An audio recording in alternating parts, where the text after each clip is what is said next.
I recently reviewed the ZTE Axon 7. I loved its sub $400 price point, I loved its battery life, and I loved its camera. Well, I have its chief competition in-house today. It's the OnePlus 3T. Hi, my name's Andrew, and let's find out if the OnePlus 3T is worth your money.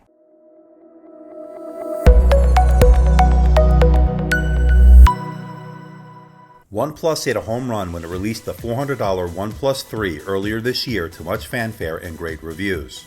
Let's find out if its follow-up, the OnePlus 3T, is a worthy successor. What you get under the hood is a Snapdragon 821 Adreno 530 GPU, 6 GB of RAM, and 64 gigs of onboard storage. It weighs 5.57 ounces, only 0.29 inches thick. It's very thin and light, extremely elegant looking, and build quality is excellent. It has a beautiful 5.5-inch AMOLED display with a resolution of 1080 by 1920. At 401 pixels per inch, it is really a very sharp-looking screen. It gets pretty bright at 385 nits and is covered in Gorilla Glass 4. Nice touch. It feels really good in the hand, and you're holding it, you ask yourself, how is this only a $440 phone? It feels like an $800 plus phone. I ordered this directly from OnePlus and it arrived within 3 or 4 days. Nice touch. Packaging is very premium. It has a white box along with some red accents. Really nice presentation. Opening the box, you're greeted by the OnePlus 3T itself. Moving along, inside you have some documentation along with a SIM ejector tool to access the dual SIM tray. We'll talk more about that later in the video. Now, the OnePlus 3T supports what is called dash charging, which means that this will charge 60% in 30 minutes, and it uses USB Type-C to charge the device. Nice touch.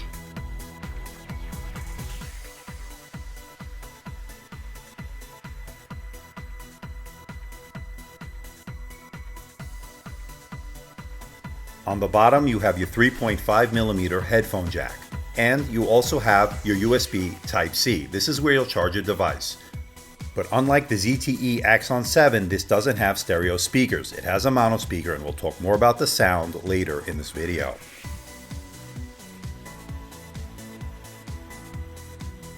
There is nothing on the top of the device except some antenna lines, and on the side of the device you have your audio switch. This is where you can switch it into vibration mode or to silent mode.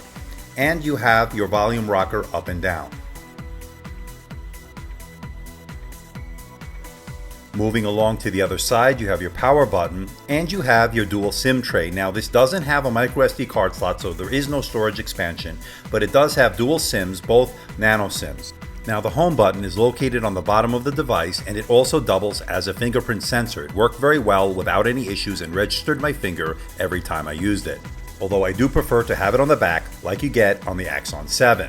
Now, as far as cameras are concerned, on the front you have a 16 megapixel f2.0 1080p shooter. Selfies look pretty good, and it did work well with Skype and video conferencing when you need it in a pinch. And you get a 16 megapixel shooter on the back that can shoot 4K at 30 frames per second, and it has f2.0 along with optical image stabilization. Nice touch. I was rather impressed with this camera in the sense that this is only a $440 smartphone, and I didn't expect much in terms of the camera, but it does have optical image stabilization, and the photos did come out well. Here, even in low light situations, I thought the photos had pretty good color accuracy, and it did pretty well, especially in that low light situation. As you can see here, this is a picture of my car. It did capture pretty well. There's not too much noise. I thought overall the photos on this camera were rather good. I am very impressed, especially at this price point. Video was pretty good also. It did capture the 4K 30 frames per second video, as you see here. My hand was shaking when I was filming this, and the optical image stabilization seemed to work very well. I think it also has electronic image stabilization built in, so you have a combination of both software and hardware working at the same time. So I was rather impressed. 4K video is definitely usable on this camera, especially when you're getting this at $440. As far as sound is concerned, as we stated earlier, this does not have stereo speakers as you would find on the ZTE Axon 7. Having said that, it does have a mono speaker located on the bottom of the device, and it did sound well. It got pretty loud, mids were pretty good, and it did have somewhat of a hint of bass. Not bad for a mono speaker, especially at, again, that $440 price point. The 3.5mm headphone jack is located on the bottom of the device, and it worked well with headphones with little distortion and no interference. As far as performance is concerned, it did a 4298 on the Geekbench 4.0 multi-core score. Not bad. The Adreno 630 GPU did a 7279 on the render script score of the Geekbench 4.0 test. Also a very good score indeed. For you gamers out there, it did a 30361 on the Ice Storm Unlimited test, and it maxed out the Ice Storm Extreme test, saying that this test was too light for this device. Try running the Ice Storm Unlimited test instead. On the more intensive Slingshot test, it did 2603, and according to the results, it said, "Good news, this is one of the more powerful devices around. Everything seemed to be working normally." On the Antutu benchmark test, it did 160,265, a good score indeed. And on the Octane 2.0 score, it did 9,981, up there with among the best premium phones, flagships out there.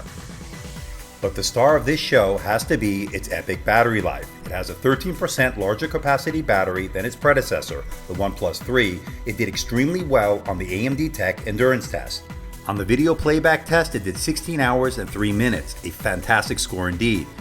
It did 8 hours and 26 minutes on the web browsing test and did 5 hours and 12 minutes with screen on time. It has a 3400 milliampere battery, again 13% higher than the OnePlus 3's 3000 milliampere battery.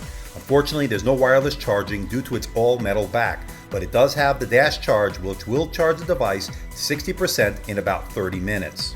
Now, this is not quick charge compatible, as this is a proprietary standard dash charge. It can only be used with the OnePlus 3 brick and charging cable.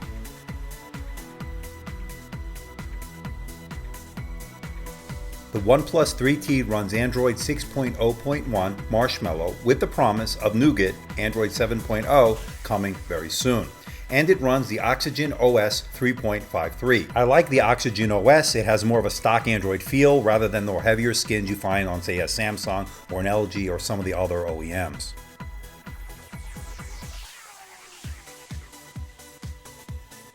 So can I give the OnePlus 3T a buy recommendation? Is it worth your hard-earned money? And the answer is an emphatic yes. Here's what I like. I love its beautiful AMOLED display, its great performance, sleek design, its long battery life, solid cameras, the fact that it has dual SIMs, and the fact that it has super fast dash charging really gives this a solid buy recommendation. I also like the fact that this comes in at $439, a steal in my opinion.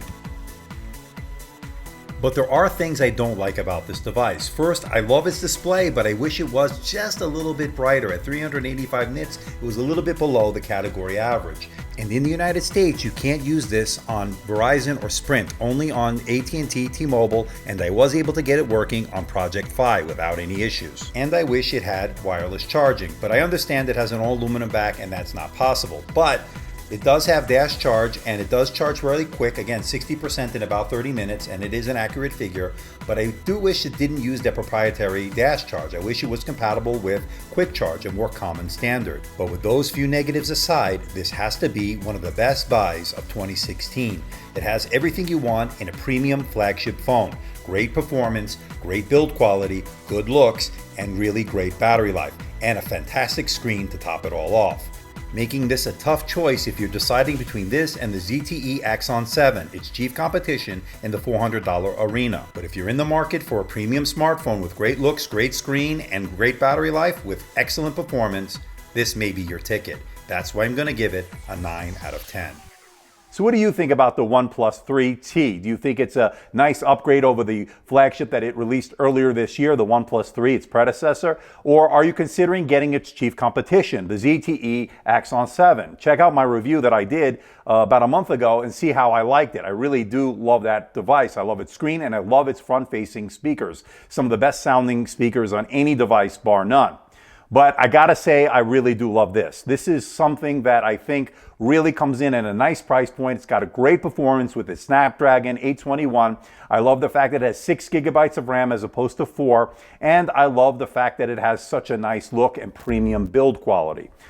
everything you want in a premium smartphone, but you're not paying a premium price. But I'm curious to know what you think. Leave a comment in the comment section below. I am curious to know. Coming soon to AMDtech is a new smartwatch released by Samsung. It's a smartwatch that we've all been waiting for. Perhaps it has GPS, it has a heart rate monitor, and it has a beautiful OLED display.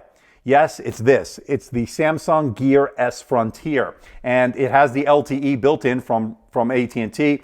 I just got it. I've been putting it through its paces. I will report back with an unboxing and review very shortly, so stay tuned for that. So please hit the like button, please subscribe, please share this video. Don't forget to leave a comment in the comment section below. Let me know how I'm doing. Let me know if there's a device or something out there you think I should review. I certainly will do my best to try to make that happen. So until next time, this is Andrew from AMDtech. See ya.